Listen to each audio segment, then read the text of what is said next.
Abidjan, le 24 septembre 2014, le secrétaire général de l'ONU a procédé ce matin à l'ouverture du débat général de la 69e Assemblée générale de l'ONU, 24 heures après le sommet mondial sur le climat auquel a pris part le docteur Alassane Ouattara. C'est aujourd'hui que s'est ouvert à Paris, au parc des expositions de la Porte de Versailles, la 36e édition du Salon des professionnels du tourisme Top Reza, un rendez-vous incontournable des professionnels du tourisme qui compte cette année 348 exposants dont la Côte d'Ivoire et devrait accueillir quelques 30 000 visiteurs. Les États-Unis ont mené un total de 198 frappes aériennes en Irak, appuyées par leurs alliés, et 20 en Syrie depuis lundi, des frappes pour lutter contre les insurgés du groupe État islamique en Irak et en Syrie. Et puis du sport football dans ce journal avec l'arrivée à Abidjan de champions.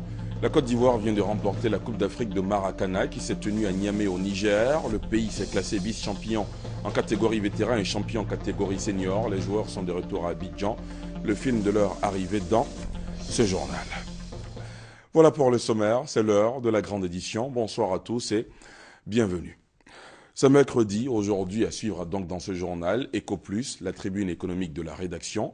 Ce soir, point d'honneur à la restitution des audits des marchés de gré à gré passés de 2011 à 2013, présentés par l'Autorité nationale de régulation des marchés publics ARMP. Ce sera dans un quart d'heure.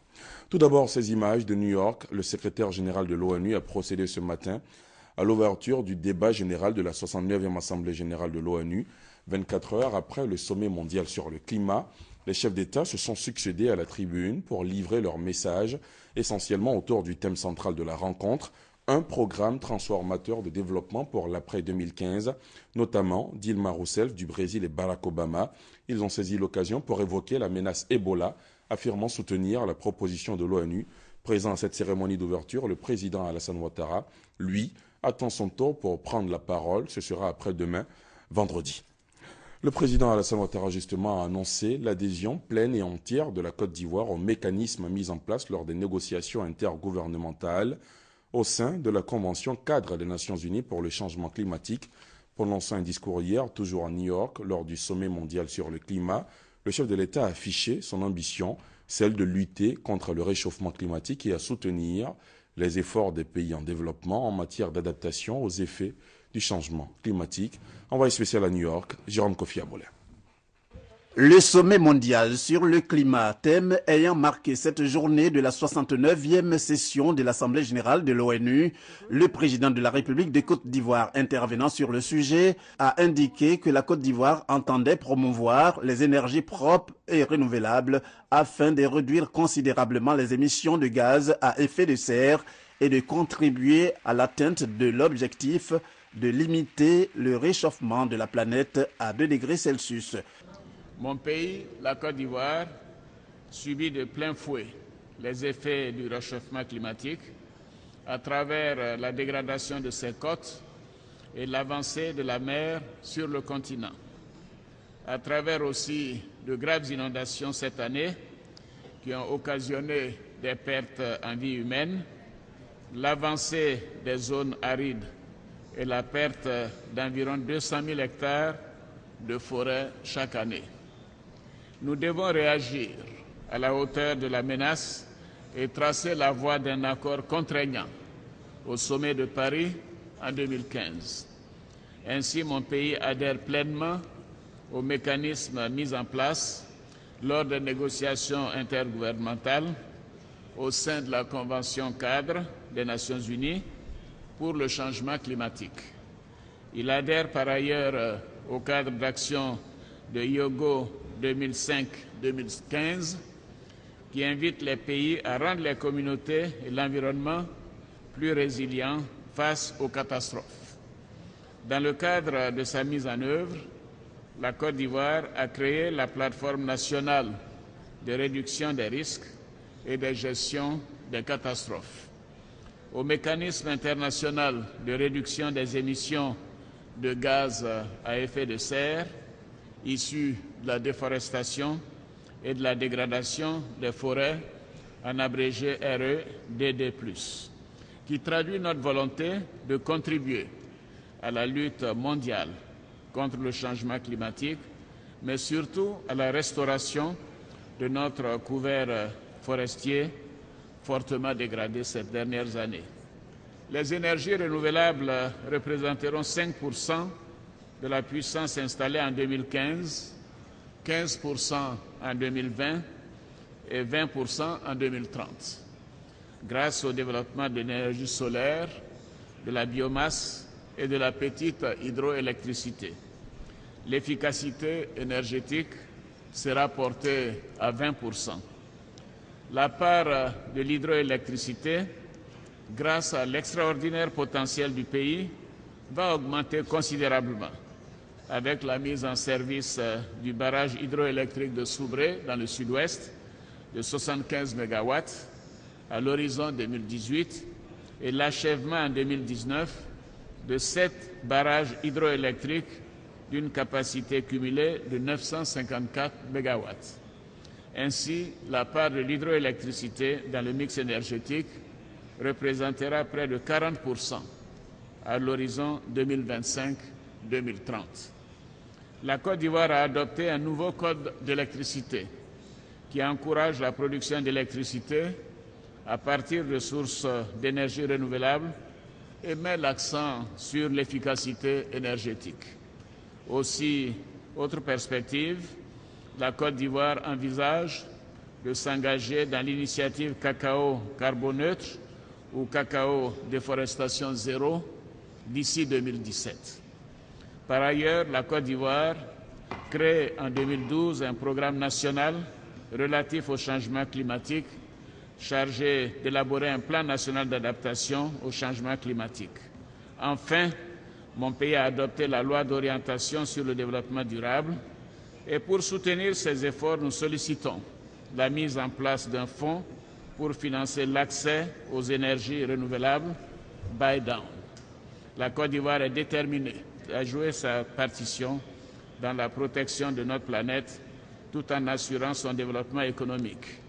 Mon pays entend prendre part à l'effort collectif pour inverser la dangereuse trajectoire du réchauffement climatique. Dans cet effort, les principaux pollueurs doivent aller plus loin dans leur initiative, mais aussi dans le financement de l'adaptation et le transfert des technologies en direction des pays en développement. Pour le président de la République, le but est de rééquilibrer le mix énergétique national dominé à 75,5% par les énergies fossiles, en augmentant notamment la production des énergies propres et renouvelables. L'actualité à New York, c'est aussi ce tête-à-tête aujourd'hui entre Alassane Ouattara et Gordon Brown, une séance de travail du président ivoirien avec l'ex-premier ministre britannique chargé de l'éducation auprès de l'ONU pour justement appuyer financièrement le système scolaire ivoirien. L'éducation pour tous en Côte d'Ivoire, l'éducation pour aider à l'émergence de la Côte d'Ivoire, c'est à cette fin que le président de la République, Alassane Ouattara, a rencontré en marge de la 69e Assemblée générale de l'ONU ce mardi 23 septembre 2014 l'ancien Premier ministre britannique Gordon Brown, actuellement en charge de l'éducation auprès des Nations Unies. Une séance de travail d'environ 1 heure d'horloge entre la partie ivoirienne et celle de l'ONU. Il ressort de cette rencontre que l'ONU va s'engager à soutenir les efforts des autorités ivoiriennes pour permettre à la Côte d'Ivoire de se doter d'un système éducatif performant, voire compétitif. Le président veut rendre l'école obligatoire, il veut même faire voter une loi. Mais avant, il a décidé de réunir ses partenaires afin de réfléchir sur le financement de ce vaste programme. Et il faut savoir que ce programme prend en compte la construction de plus de 4000 salles de classe du primaire déjà 2015-2016 et c'est un programme qui s'étend sur 9 années, je dirais, et c'est un programme qui va concerner la construction de plus de 30 000 salles de classe et pour ce faire, chaque année, ce sera plus de 4 000 salles de classe qu'il faudra construire au niveau du primaire et il faudra construire plus de 1000 lycées et collèges au niveau du secondaire. Et le président a pu avoir le soutien du Premier ministre Gordon Brown qui a décidé de mobiliser des partenaires bilatéraux afin d'aider la Côte d'Ivoire. Pour les autorités ivoiriennes, le système éducatif doit se donner les moyens nécessaires en vue de pouvoir prendre en compte tous les fils et filles de la Côte d'Ivoire, sans exception, en rendant l'école gratuite et obligatoire, comme le veut le programme du gouvernement du président Alassane Ouattara. Autre rencontre du docteur Alassane Ouattara en marge de cette 69e Assemblée générale de l'ONU. Il a échangé avec la sous-secrétaire d'État aux affaires africaines, puis le responsable du NDI. On retrouve Jérôme Kofi Abolin. Première personnalité à être reçue par le président Alassane Ouattara en ce lundi 22 septembre 2014, en marge de la 69e session de l'Assemblée générale de l'ONU, Madame Linda Thomas Greenfield, sous-secrétaire d'État aux affaires africaines. Le chef de l'État et son hôte ont évoqué la situation sanitaire nationale et sous-régionale au regard de la maladie à virus Ebola qui sévit dans certains pays voisins de la Côte d'Ivoire et les moyens à mettre à disposition pour y faire face. I just had a very good meeting with President Ouattara. J'ai eu une très bonne rencontre avec le président Ouattara. We talked about the situation domestically in Côte d'Ivoire. La situation en Côte d'Ivoire. And we also discussed the situation Nous avons aussi in the discuté region, de la situation de la région, especially as it relates to notamment Ebola. en ce qui concerne la crise de l'Ebola. And the president's concern that we ensure Nous avons that parlé we de la take into préoccupation account qu'a le président, what is happening in qu'il faut Côte tenir d'Ivoire, compte where they de have not ce qui had a se case. passe en Côte d'Ivoire par rapport à l'Ebola, où il n'y a eu pas un seul cas d'Ebola, mais il est nécessaire néanmoins de savoir ce qui se passe en Côte d'Ivoire, de rester vraiment sur les aguets parce que c'est très près des pays qui sont vraiment affectés. S'agissant de la seconde rencontre, elle a permis d'échanger sur la présence en Côte d'Ivoire du National Democratic Institute, en abrégé NDI. Le responsable de cette structure, reçu par le chef de l'État, a dit avoir saisi l'occasion de cette rencontre pour souligner, une fois de plus avec le président Alassane Ouattara, l'importance de cette présence du NDI en termes de contribution au processus électoral. Il était important que je vienne m'informer des tout derniers développements auprès de son Excellence le Président de la République, solliciter aussi ses conseils sur la façon dont le NDI pourra continuer à apporter sa contribution. Effectivement, nous suivons la mise en place de la commission électorale indépendante. Nous en avons parlé avec le président de la République. On se réjouit du fait que les conversations se tiennent toujours entre les responsables des différents partis politiques. Et notre souhait, c'est que le consensus qui avait été retrouvé après la mission du NDI puisse demeurer afin que la commission puisse vraiment commencer son travail. M. Christopher Foumounio a ajouté que c'était un grand honneur que le président Alassane Ouattara puisse lui accorder un peu de son temps en dépit de son calendrier très chargé en le recevant à son hôtel. Retour à Abidjan et direction la primature. Le Premier ministre a eu aujourd'hui plusieurs entretiens avec Olivier Bouygues. Il a évoqué le développement des activités de Foxtrot en Côte d'Ivoire. Jean Kakou Diago, lui, est allé faire le point des activités du groupe NCA et de ses projets. Dernière personnalité à être reçue, le président du conseil d'administration du Palais de la Culture, Noël Douré, qui a révélé au chef du gouvernement les préoccupations actuelles des artistes. Hugues Blais. Le directeur général délégué du groupe Bouygues, Olivier Bouygues, a évoqué avec le Premier ministre Danaka Blanc-Decan les activités de Foxtrot International, la filiale du groupe. Pour cette entreprise qui intervient dans le domaine du gaz en Côte d'Ivoire, il est prévu de 2012 à 2014 $1 million US d'investissement. Ces activités vont être renforcées en Côte d'Ivoire avec l'arrivée des plateformes. Il y a 1 an de chantier à peu près jusqu'au mois de mai. Et après, on commencera les forages avec des nouveaux puits. On espère bien, on va sortir du pétrole et du gaz en plus sur un nouveau champ en Côte d'Ivoire. Ensuite, on a parlé des projets d'infrastructure, bien sûr du pont, qui devrait être livré pour la fin de l'année. Je pense que ça sera un événement important pour Abidjan. Ça va permettre à Abidjan un peu de respirer un petit peu. Accompagné de ses principaux collaborateurs, Jean Kakou Diago, le président du groupe NCA, a fait au Premier ministre le point de l'expansion du groupe et du développement de ses activités en Côte d'Ivoire et ailleurs. Jean Kakou Diago est le président sortant de la Confédération générale des entreprises de Côte d'Ivoire. Le président de la République a récemment émis le souhait de le voir remplir à la tête de la CGEC, réaction de l'intéressé. Je n'ai pas de réponse à donner Le président a parlé. Le conseil d'administration de la CGCI et l'Assemblée générale auront lieu le vendredi. On saura. Noël Touré est le président du conseil d'administration du Palais de la Culture. Artiste, il avait à cœur d'exposer au Premier ministre les préoccupations des acteurs de ce secteur. Il y en a qui ont été satisfaits. Les actes posés par le chef de l'État, notamment les salaires, la prise en compte, la prise en charge des artistes qui sont souffrants, qui sont malades. Et puis le combat qu'il mène, c'est un combat pour sortir les artistes de la précarité. Et je crois honnêtement qu'il n'y a pas meilleure oreille que celui même qui est la cheville ouvrière de ce gouvernement pour entendre les félicitations.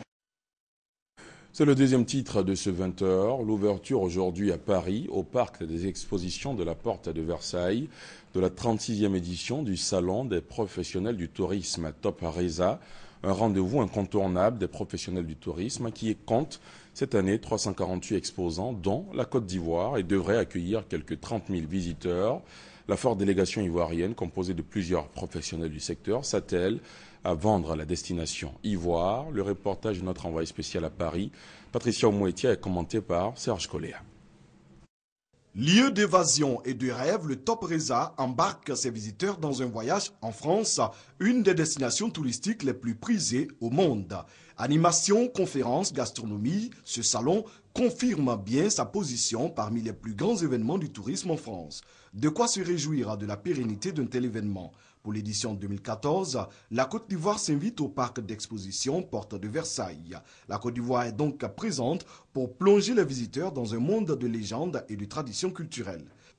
Le chef de la délégation, le ministre du Tourisme, Roger Kakou, et le directeur général du Côte d'Ivoire Tourisme, Jean-Marie Sommet, ont su, par l'hospitalité légendaire qui caractérise les Ivoiriens, partager joie et sympathie avec certains pays présents à ce salon à travers des visites. Entre autres, le Bénin, le Sénégal et la Mauritanie ont apprécié la visite de Roger Kakou sur leur stand. Échanges, rencontres sont les moments clés qui ont marqué l'ouverture de la 36e édition du Top Reza, le salon professionnel du tourisme et des voyages de Paris. Place à EcoPlus et ce soir, point d'honneur à la restitution des audits des marchés de gré à gré passés de 2011 à 2013, présentés par l'Autorité nationale de régulation des marchés publics. Sur la période 2011-2013 donc, 1025 marchés de gré à gré ont été passés. 60 d'entre eux, soit 6%, ont été édités. Valeur de ces marchés, 201 milliards de francs CFA, soit 40% des marchés de gré à gré passés sur la période. Qu'est-ce que l'audit a révélé? Quelles sont les recommandations? Aussi, c'est quoi d'ailleurs un marché de gré à gré? Tous les éléments de réponse dans EcoPlus.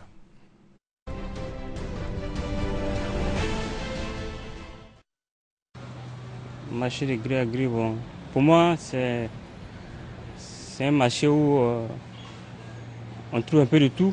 Voilà. C'est comme un supermarché, en fait. Marché de gré à gré, c'est d'offrir un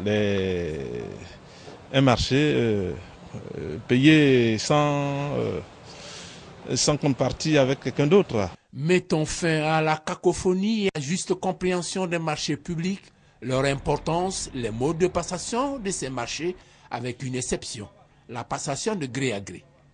Les marchés publics sont des contrats écrits, conclus par une autorité contractante, l'État, les établissements publics, les collectivités territoriales, avec une ou des personnes physiques, cela pour répondre aux besoins de l'autorité contractante. Par exemple, l'État en vue de la réalisation des travaux d'intérêt public. Voilà qui justifie son importance ici au rang de conditionnalité par les bailleurs de fonds. Elles doivent obéir à un certain nombre de principes par conséquent. Principe de compétition, principe de transparence, principe d'exécution dans les délais et principe de suivi et d'évaluation pour que les objectifs qui sont attendus, à savoir mettre à la disposition des citoyens des services de qualité, puissent être rendus et que les citoyens puissent bien entendu apprécier la qualité de ces services, mais également avoir une idée de comment ça a coûté, parce que aussi il s'agit in fine d'une problématique de gestion de l'argent public. Au nom de cette problématique de la bonne gestion de l'argent public, 3 modes de passation de marché sont prévus dans le Code. L'appel d'offres ouvert ou mise en compétition de plusieurs entreprises pour un même marché, l'appel d'offres restreint et l'exception qu'est le marché de gré à gré. Cette passation se fait cependant selon les dispositions prévues en la matière, pour éviter que le souci de transparence ne devienne l'otage de l'efficacité. Au nom de la transparence, on peut passer des mois et des mois en train de faire des revues, des analyses, renvoyer des documents et finalement, l'action qui est attendue, la construction de l'école, la construction du centre de santé, la formation des enseignants, l'achat des matériels pédagogiques, qui ne peut pas se faire sans la commande, se retrouve retardée. Malheureusement, cette exception tend à devenir la règle, au regard du volume des marchés passés de 2011 à 2013. 1025 marchés ont été passés pour un montant de plus de 500 milliards de francs CFA. Et la tendance haussière dans le budget alloué au marché public, 39% en 2011, 49% en 2012 et 56% en 2013. En valeur, cela représente 201 milliards, soit 40% des 1025 marchés de gré à gré. D'où l'interpellation des bailleurs de fonds. Un audit est exigé sur 3 marchés de cette période. L'ARMP, l'Autorité nationale de régulation des marchés publics, s'est saisie de cette opportunité pour ouvrir l'étude à 60 marchés pour plus de crédibilité. Quand vous devez faire un échantillonnage, il faudrait que l'échantillon, pour être assez représentatif, doit avoir au moins un effectif de 30. Bon, et pour tenir compte du budget que nous avions, nous avons fait les estimations, nous avons pensé que nous pourrions auditer au moins 60 marchés, ce qui donnait un peu plus de crédibilité aux résultats qui allaient être présentés. 6 ministères à fort impact social ont été audités. Les résultats rendus publics par l'Autorité nationale de régulation des marchés publics révèlent des irrégularités de l'ordre de 97%. C'est-à-dire 58 des 60 marchés audités n'ont respecté aucune disposition réglementaire, avec une forte proportion à mettre l'État devant le fait accompli. Au lieu d'obtenir l'autorisation préalable du ministre en charge des marchés publics, avant d'utiliser la procédure de gré à gré, les autorités contractantes passent commande des travaux, exécutent les prestations ou livrent les fournitures et viennent après faire ce que nous appelons la procédure de régularisation. Or, il faut d'abord au préalable avoir l'autorisation avant d'user de ce mode dérogatoire. Le directeur des opérations de la Banque mondiale salue l'initiative et demande que quelque chose soit fait pour corriger ce cliché fort dégradant pour l'image des finances publiques de Côte d'Ivoire. Si demain on s'engage, en particulier les autorités contractantes, s'engagent à respecter de manière scrupuleuse les règles de compétition, en disant, voilà, on a attiré notre attention sur un certain nombre de manquements, et évidemment, je pense que ce serait extrêmement utile. Et c'est ça, quand nous disons qu'il faut aller au-delà, c'est de passer de la phase d'identification des problèmes, la phase de diagnostic, la phase d'évaluation, à la phase véritablement de mise en œuvre concrète. Les effets de l'audit sont déjà perceptibles. Les marchés de gré à gré sont en forte régression. Ils ne représentent que 6% des marchés passés pour le compte du premier trimestre 2014, contre 57,2% en 2013. Voilà, c'était EcoPlus à la découverte de la restitution des audits des marchés de gré à gré passés de 2011 à 2013, un sujet de Noël Gnagno. Depuis juin dernier, l'État entreprend de grands travaux d'assainissement sur la baie de Cocody pour lui donner un visage plus attrayant, assurer un écoulement harmonieux des eaux de ruissellement en saison pluvieuse, éviter l'inondation du carrefour de l'Indénié, stabiliser les berges, sont les résultats attendus par le gouvernement à la fin des travaux de la baie de Cocody. Pour constater leur évolution, Mamadou Sanogo, ministre de la Construction, du Logement, de l'Assainissement et de l'Urbanisme, s'est rendu ce matin sur les lieux. Sidonie Davila, Roger Appé. Nous sommes sur le site du bassin du Gourou, au carrefour de l'Indénié, appelé communément la baie de Cocody. Depuis juin dernier, des travaux sont en cours pour l'assainissement de la baie. Ils sont destinés à faciliter l'écoulement harmonieux des eaux de ruissellement, à éviter l'inondation du carrefour de l'Indénié et stabiliser les berges. Pour le réussir, l'ouverture d'un canal est prévue. Nous avons ici à faire un canal qui fait 110 mètres de largeur et 3 mètres de profondeur au minimum, sur une longueur totale de 525 mètres. Les travaux se passent normalement L'une des difficultés peut-être, c'est la boue. Il y a des crocodiles qui sont dans la berge, mais nous avons pris contact avec la direction de la faune qui quand même nous donne des conseils. Le ministre de la Construction, du Logement, de l'Assainissement et de l'Urbanisme, Mamadou Sanogo, venu constater l'état d'avancement des travaux, exprime sa satisfaction. Nous repartons satisfaits parce que nous notons que les travaux importants sont en cours. Les techniciens nous ont fait état de ce que l'objectif, c'est l'ouverture d'un chenal. C'est un site qui préoccupe tous les Ivoiriens et véritablement, ce sont des vrais travaux lourds qui sont en train de se faire sur ce site. L'objectif, c'est de déplacer toute cette masse de terre pour faire en sorte que tout soit ouvert, pour que l'eau puisse être drainée naturellement. Coût des travaux, plus de 6 milliards de francs CFA financés par la Banque mondiale. Connu pour ses inondations fréquentes pendant la saison des pluies, le carrefour de l'Indénié ou le bassin des Gourous connaîtra un véritable changement en décembre prochain, date de livraison des travaux. Quel est l'état d'avancement des travaux de réhabilitation de la voie express reliant les communes d'Abobo et celle d'Anyama? L'une de nos équipes a suivi pour vous une visite de chantier initiée par les autorités municipales d'Anyama. Le témoignage de Grace Kando. Voie Mohamed VI dans la commune d'Anyama, autrefois appelée PK18.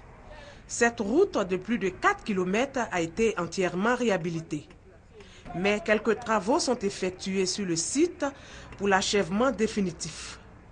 À cela s'ajoute la voie Monseigneur Pierre-Marie Coty qui mène à l'hôpital général. Ici également, les populations bénéficient des bitumes de plus d'1 kilomètre et les travaux sont en cours de finition. Avant, il y avait la brousse, la boue. C'était compliqué d'aller à l'hôpital avec les malades. Maintenant, ça va. Vraiment, on est heureux. Pour la réhabilitation de toutes ces voies, l'État de Côte d'Ivoire a bénéficié du soutien de certains partenaires. Ces partenaires, avec le conseil municipal d'Anyama, sont en visite sur le terrain pour constater l'état d'avancement des travaux. Nous sommes satisfaits de l'avancement des travaux, parce qu'aujourd'hui, quand vous prenez l'ensemble du projet, ils sont à peu près à 80-90% de taux de réalisation pour un délai qui, donc, normalement, doit arriver à échéance à fin octobre. Donc je pense que si, en tout cas, l'élan que nous avons constaté sur le terrain se poursuit et se confirme, normalement, ce délai devrait pouvoir être respecté. En plus des voies, des travaux sont aussi entrepris au collège moderne d'Anyama, qui sera bientôt érigé en lycée moderne. C'est une action de la coopération Côte d'Ivoire-Chine. Ici, c'était un collège érigé en lycée. Et en 2015, nous aurons au moins 2000 à 2500 élèves. En ce qui nous concerne, au nom de la population d'Anyama, nous tenons à remercier le président de la République. Les travaux achevés, le nouveau lycée moderne d'Anyama sera composé de 14 salles et 11 bureaux. En bref et en image, à l'étranger, le président américain Barack Obama a appelé aujourd'hui le monde à se joindre à la lutte contre les insurgés du groupe État islamique en Irak et en Syrie, affirmant sa détermination à ne pas céder face aux menaces. Les États-Unis ont mené un total de 198 frappes aériennes en Irak depuis le 8 août dernier et appuyé par leurs alliés 20 en Syrie depuis lundi, des frappes qui déstabilisent l'axe Téhéran-Damas, Hezbollah. En bref, toujours Hervé Gourdel, le randonneur français enlevé en Algérie par des membres de l'organisation de l'État islamique, a été décapité aujourd'hui. Le groupe terroriste qui menaçait de l'exécuter si la France ne cesse pas ses frappes contre Adech a diffusé aujourd'hui une vidéo du drame. Et on termine avec du sport football, avec l'arrivée à Abidjan de champions. La Côte d'Ivoire vient de remporter la Coupe d'Afrique de Maracana qui s'est tenue à Niamey au Niger. Le pays s'est classé vice-champion en catégorie vétéran et champion en catégorie senior. Les joueurs sont arrivés à Abidjan. Le compte-rendu de Salif Ouattara. Aéroport Félix Houphouët-Boigny, mardi 23 septembre. L'avion transportant les éléphants maracaniers en provenance du Niger vient de fouler le sol ivoirien. À son bord, les dirigeants du Maracana ivoirien, les vice-champions vétérans et les champions seniors de la Coupe d'Afrique des Nations, Niamey 2014. À tour de rôle, ils recevront dans le pavillon ministériel la Kouaba traditionnelle avant d'être consacrés champions par l'offrande symbolique d'une gerbe de fleurs. Mission accomplie selon le chef de la délégation ivoirienne à Niamey. Dit merci au gouvernement ivoirien, à son président, parce que ce n'était pas simple quand on partait. Et je suis convaincu que suite justement aux démarches qui ont été entreprises à notre absence, très bientôt, la Côte d'Ivoire reconnaissante saura nous valoir ce qu'il faut. À leur sortie du pavillon ministériel, partenaires et supporters sont venus dire merci aux champions et témoigner leur affection au Maracana ivoirien. Cap est ensuite mis sur Yopougon. Au complexe sportif, le Trocapeur Stadium a revêtu ses plus beaux habits. Hommage mérité pour les Maracaniers ivoiriens qui espèrent présenter la coupe aux autorités dans les prochains jours. C'est la fin de ce journal. Merci de l'avoir suivi. Excellente soirée sur la chaîne qui rassemble.